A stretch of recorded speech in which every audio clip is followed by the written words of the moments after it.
이번 시간에는 우리 기타 함수에 대해서 같이 한번 살펴보도록 하겠습니다.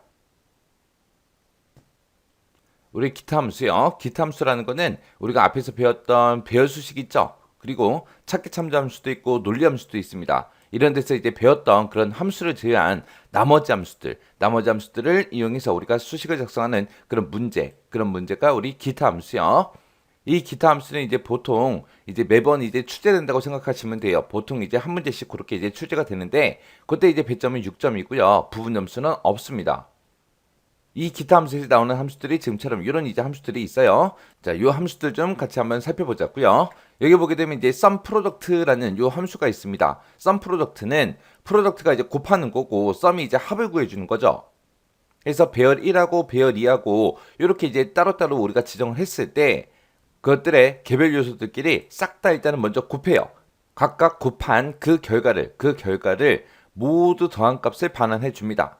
그래서 sum product에서 그 개별 요소들끼리 먼저 곱을 해요. 곱을 한 그 결과를 싹 다 더해서 그 값을 반환해 주는 게 우리 sum product예요. 그래서 지금처럼 이렇게 이제 A의 1번, 2번 이렇게 영역 지정하고 그 다음에 이제 B의 1번, 2번 이렇게 영역 지정했어요. 이렇게 이제 두 개의 영역이 있을 때 각각 이제 대응되는 값들이 있죠.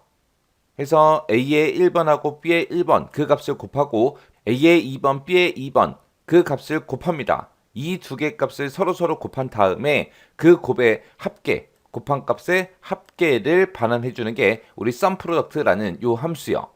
그 다음에 이제 days라는 요 함수가 있는데 요 함수는 이제 마지막 날짜 찍어주고요. 컴마 찍어주고 이제 시작하는 날짜를 찍어주면 되는데 얘는 이제 마지막 날짜에서 시작한 날짜 그 날짜를 뺀 그 일수를 이제 반환해주는 그 함수가 우리 days라는 요 함수입니다. 해서 지금 2021년 7월 10일 이렇게 이제 찍어놓고 2021년 7월 7일 이렇게 이제 찍게 되면 3 결과값을 이제 3하고 그렇게 이제 반환해주는 게 우리 days라는 요 함수요. 그 다음에 이제 sumif라는 요 함수가 있습니다. sumif라는 함수는 우리 앞에서 배웠던 countif랑 동일해요. 동일한데 여기에는 이제 sum이라는 말이 붙어 있기 때문에 이제 합을 구해주는 거예요. 그래서 이 조건 범위에서 이 조건에 만족하는 그 데이터를 찾아서 요 합계 범위에 들어있는 그 범위의 값들을 싹 다 더해주는 거. 그게 이제 sumif라는 요 함수예요. 그래서 지금처럼 만약에 sumif라는 함수를 지금쯤 이렇게 썼어요. A 1번, A 10번 해서 이렇게 영역 지정해주고 그리고 컴퓨터라고 썼습니다. 그러면 A 1번부터 A 10번 이 사이의 데이터들 중에서 컴퓨터랑 똑같은 거 찾아서 같은 행에 있는 그 B의 1번부터 B의 10번까지 이 영역의 데이터들의 합을 구해주세요. 그런 뜻이요. 그 다음에 이제 sumif s라는 거는 우리 sumif랑 똑같은데 sumif에서는 우리가 조건을 딱 하나만 쓸 수 있습니다. 근데 sumif s에서 sumif에 이제 s가 붙은 거죠. 해서 얘는 이제 조건을 여러 개 쓸 수 있는 거. 그때 이제 sumif랑 sumif s랑 차이가 뭐냐면은 이 sumif s 같은 경우는 이제 s라는 요 글자가 붙었잖아요. 해서 여기서는 이제 조건을 여러 개 쓸 수 있습니다. sumif 같은 경우는 조건을 딱 하나만 쓸 수 있는데 그때 이제 합계 구할 범위 그 범위를 우리가 맨 뒤에다 찍어줘요. 근데 sumif s 같은 경우에는 그 합계 구할 범위를 먼저 찍고 시작을 해요. 그래서 여기다가 이제 조건 1의 범위를 먼저 찍어주고 그 다음에 이제 뒤에다가 조건 써주는 거예요. 그래서 이 조건 1 범위에서 이 조건에 만족하는 거 찾아라. 그리고 조건 2 범위 찍어주고 그리고 두 번째 조건 써줍니다. 그러면 이 조건 2 범위에서 이 조건 2번에 해당하는 거 찾아라. 그렇게 해요. 그래서 이 두 가지의 조건을 모두 다 만족하는 그 합계 구할 범위에 있는 그 값들의 이제 합을 구해달라. 그거예요.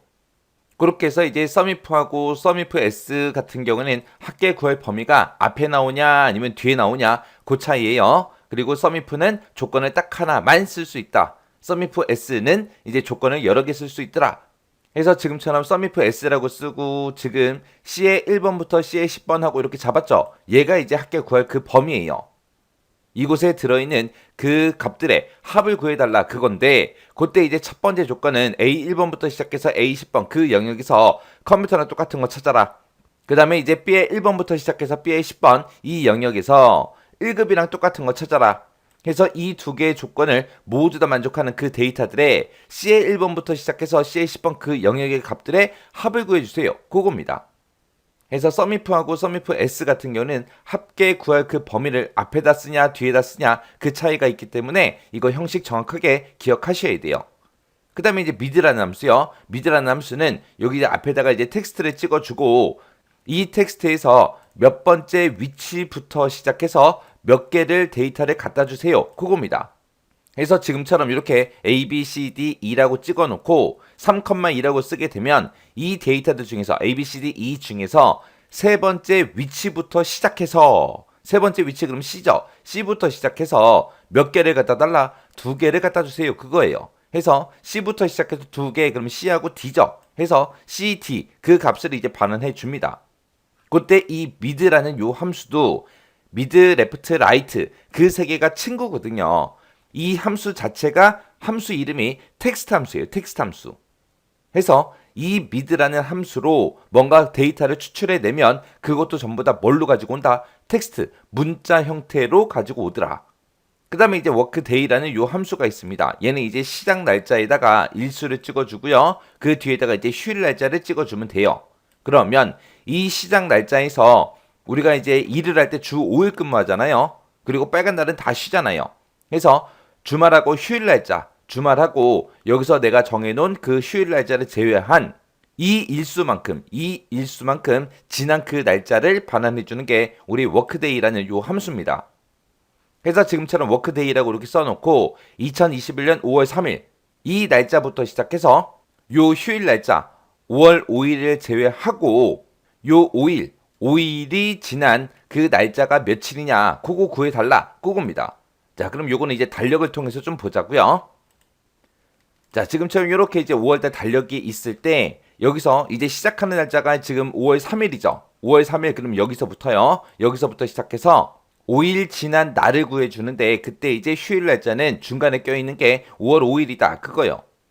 그래서 5월 3일부터 시작해서 5일이 지난 그 날짜를 반환해 주는 거예요. 그럼 5월 3일부터 시작해서 여기서 하루 지났죠. 그 다음에 여기서 5월 5일은 휴일 날짜라고 지정했기 때문에 이 날짜는 빼고요. 그 다음에 여기서 이제 이틀 지났고 여기서 이제 3일 지났습니다.